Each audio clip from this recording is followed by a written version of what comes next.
প্রিয় শিক্ষার্থী, আসসালামু আলাইকুম। সবাইকে স্বাগতম সাগর আইসিটি কেয়ারে। আজকে আমরা এইচএসসি আইসিটি 3 নম্বর অধ্যায়ের দ্বিতীয় অংশের খুব গুরুত্বপূর্ণ একটা টপিক নিয়ে আলোচনা করব, যেটি সৃজনশীলের সরলীকরণ এবং একই সাথে এমসিকিউর জন্য খুব গুরুত্বপূর্ণ। সেই টপিকটা হচ্ছে সহায়ক উপপাদ্য। কি উপপাদ্য? সহায়ক উপপাদ্য। সো প্লিজ আমরা এই টপিকটাকে একটু আলাদা গুরুত্ব দিয়ে বিবেচনা করব। সেটাকে বলা হচ্ছে সহায়ক উপপাদ্য। তো সহায়ক উপপাদ্য এই টপিকগুলো মূলত বোর্ড বইয়ে কিংবা আদার্স যে বইগুলো রয়েছে সেগুলোতে খুব গুছানোভাবে দেওয়া নাই। সেই জন্য আমি এটা একটু আলাদাভাবে আলোচনা করছি। সহায়ক উপপাদ্য সর্বমোট 6টি। কয়টি? 6টি। তো আমরা এই 6টি উপপাদ্য নিয়ে আজকে আলোচনা করব এবং সেই উপপাদ্যগুলোর প্রমাণ সাপেক্ষে আমি আলোচনা করে দেওয়ার চেষ্টা করব। তো সহায়ক উপপাদ্যের মধ্যে আমরা 6 নম্বর উপপাদ্যটা খুব বেশি চিনি, যেটাকে আমরা জানি a double bar is equal to a। এটা সবারই জানা আশা করি। এবং এটার প্রমাণ হচ্ছে এরকম, a এর মান 0 হলে এতে যদি a বার দেওয়া হয় তাহলে 0টা কত হয়? 1 হয়। ওকে, এর মান 0 হলে a বারের মান কত হবে? 1। তো a বারের উপরে যদি আমরা প্লিজ খেয়াল করে দেখি, a বারের উপরে যদি আমরা আরেকটা বার দিই তাহলে ভ্যালুটা কি হবে? আবার 1 থেকে 0 হয়ে যাবে। একটু খেয়াল করে দেখি, এখানে a এর মান 0, a ডাবল বারের মানও 0, তাহলে কি আমরা লিখতে পারি না a double bar is equal to a? পারি তো, রাইট? সো এটা কিন্তু সহায়ক উপপাদ্যের অংশ। এটা কিন্তু আমরা সরলীকরণের ক্ষেত্রে খুব বেশি ব্যবহার করি। এরপরে আমরা 3, 4, 5 যে সহায়ক উপপাদ্য 3টা লিখব, সেই 3টা উপপাদ্যর জন্য আমি যে নিয়মটা অ্যাপ্লাই করে থাকি সেটাকে বলা হচ্ছে দুশ্মন নীতি। কি নীতি অ্যাপ্লাই করা হয়? দুশ্মন নীতি। দুশ্মন নীতি। এই দুশ্মন নীতির মৌলিক বিষয়টা হচ্ছে যে এখানে সর্বমোট 2টা পদ থাকবে। কয়টা পদ থাকবে? 2টা পদ থাকবে। 3, 4, 5 আমি এভাবে লিখি। 2টা পদে ধরো ফর এক্সাম্পল একটাতে থাকলো a plus a bar b। 2টা পদের মধ্যে একটা পদে একটা চলক থাকবে, একটা পদে 2টা চলক থাকবে, ঠিক আছে? এবং যে পদে একটি চলক রয়েছে এবং অপর পদে যে 2টি চলক রয়েছে তারা পরস্পর বিপরীত হবে। হ্যাঁ, আমি এই বিষয়টা একটু বুঝিয়ে বলছি, খেয়াল করে দেখবা। এখানে সব ক্ষেত্রে কিন্তু 2টা পদ রয়েছে। কয়টা পদ রয়েছে? 2টা পদ। দেখো এই যোগ চিহ্নটা দ্বারা 2টি পদ পরস্পরের থেকে ভিন্ন হয়ে আছে, রাইট? পরস্পরের থেকে কি হয়ে আছে? ভিন্ন হয়ে আছে। সেখানে একটু লক্ষণীয় বিষয় হচ্ছে, প্রথম পদে যে পদে একটি চলক রয়েছে এবং যে পদে 2টি চলক রয়েছে তারা পরস্পর বিপরীত, রাইট? তারা পরস্পর কি? বিপরীত হতে হবে, নয়তোবা হবে না। তাহলে এই যদি শর্ত থাকে তাহলে দেখো এখানে এবার এখানে এ বার আছে। এরকম যদি শর্ত থাকে তাহলে সেই ক্ষেত্রে দুশ্মন নীতি অ্যাপ্লাই করা যাবে। তো দুশ্মন নীতির মৌলিক বিষয়টা হচ্ছে যে সিঙ্গেল রয়েছে, ঠিক আছে? এটাকে আমি একটু বুঝে থাকি। দুশ্মন নীতি নাম দেওয়ার কারণ হচ্ছে সিঙ্গেল, অর্থাৎ ব্যাচেলররা, যে তোমরা যারা ব্যাচেলর রয়েছে, সো প্লিজ খেয়াল করে দেখো, ব্যাচেলররা কিন্তু যারা আমাদের মতন টিচার আছে তারা কিন্তু আমাদেরকে দেখে কোনো না কোনো জায়গায় হিংসা করে, ঠিক আছে? সো আলটিমেটলি তারা একসময় কি করতে পারে? ক্ষিপ্ত হয়ে গুলি করে দিতে পারে। কি করে দিতে পারে? গুলি করে দিতে পারে। গুলি করে দিলে অবশিষ্ট কি থাকে? এখানে অবশিষ্ট থাকে a plus b, a plus b bar, a bar plus b, হতে পারে না? সো এটা হচ্ছে দুশ্মন নীতির মূল প্রতিপাদ্য বিষয়, ঠিক আছে? এটার সাহায্যে শর্টকাটে আমরা এই 3টা ফর্মুলা লিখতে পারি। এখন যদি বলা হয় যে ভাইয়া আপনি তো প্রমাণ দেওয়ার সাপেক্ষে এটা বললেন যে না, এটা হচ্ছে দুশ্মন নীতি, একটা থাকবে সিঙ্গেল, অপরটা থাকবে ডুয়েল, সিঙ্গেল ডুয়েলকে কেটে দিবেন। কিন্তু আমরা এই এমসিকিউ এ পদ্ধতি অ্যাপ্লাই করলেও কেন আমরা এটাকে মেনে নিব? মানে এটা মেনে নেওয়ার যুক্তিটা আসলে কি? মেনে নেওয়ার যুক্তিটার জন্য দুশ্মন নীতির একটি ব্যাখ্যা রয়েছে। যে ব্যাখ্যা বুঝতে হলে আমাদেরকে যে মানে ব্যাখ্যা যেতে হবে সেটা হচ্ছে বিবাহ নীতি। কি নীতি? বিবাহ নীতি। বিবাহ নীতির মূল বিষয় হচ্ছে, ধর আমি যে কোনো একটাকে প্রমাণ করি, 3 নাম্বারটাকে প্রমাণ করছি, তার বাম পক্ষ তুললাম। তো এখানে গোলাগুলি না করে সিঙ্গেল ডুয়েলকে দুশ্মন না বানিয়ে সেটা সুষ্ঠু সমাধান হতে পারত। সিঙ্গেল তার বাসায় আর্জি জানিয়েছে যে আমিও বিয়ে করব। তাকে তার বাসা থেকে সিগন্যাল দিয়েছে, ঠিক আছে তুমি বিয়ে করতে চাও, তোমাকে বিয়ের অনুমতি দিলাম, ঠিক আছে?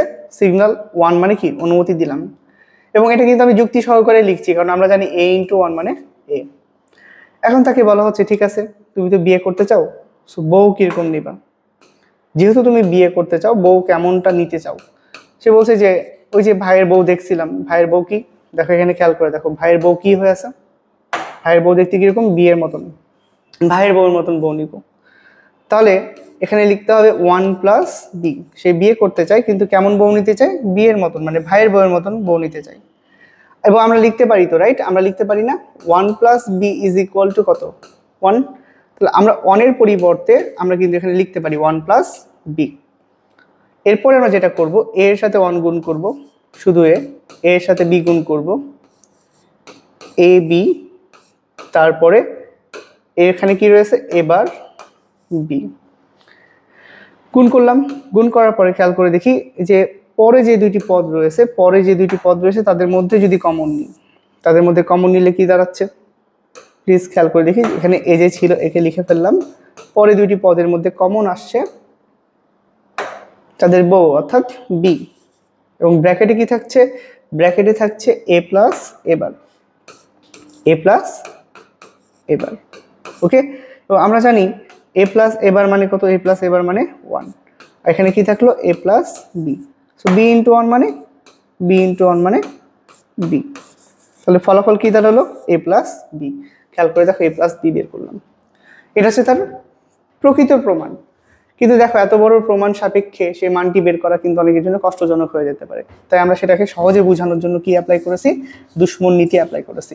এবং দুশ্মন নীতির একটি ব্যাখ্যা স্বরূপ অংশকে বর্ণনা করার জন্য কি ব্যবহার করেছি, বিবাহ নীতি। ঠিক আছে, তো আশা করি তোমরা এই প্রক্রিয়ায় বাকিগুলোকেও বর্ণনা করতে পারবা একই প্রক্রিয়া। ঠিক আছে, আমি তো একটি করে দিলাম, তোমরা বাকি দুইটি করে আমাকে কমেন্টে ছবি তুলে পাঠাবা, হ্যাঁ, যাতে আমরা বুঝতে পারি যে তোমরা পেরেছো। এরপরে এই যে বাকি যে 1 এবং 2 নাম্বার রয়েছে, এটুকু ব্যাখ্যা করার জন্য আমরা একটা পদের 1 নাম্বারের বাম পক্ষটা লিখি।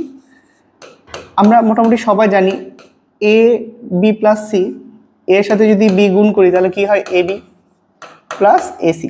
খুব কঠিন কিছু ব্যাখ্যা করলাম কি, সহজ তো, রাইট, এটা তো সবারই জানার কথা। এর সাথে বি কে গুণ করলাম, এর সাথে সি কে গুণ করলাম। এবং 1 নাম্বার থেকে সহায়ক উপপাদ্যতে 1 নাম্বারের সহায়ক উপপাদ্যের 1 নাম্বার থেকে 2 নাম্বার বের করা খুব সহজ। সেটার জন্য যে প্রসেস অ্যাপ্লাই করা লাগে সেটাকে বলা হচ্ছে দ্বৈত নীতি। কি বলা হচ্ছে, দ্বৈত নীতি। ঠিক বিভাজন উপপাদ্যের 1 নাম্বার থেকে 2 নাম্বার যেমন দ্বৈত নীতি দিয়ে বের করা যায়, এখানেও ঠিক সেম তাই।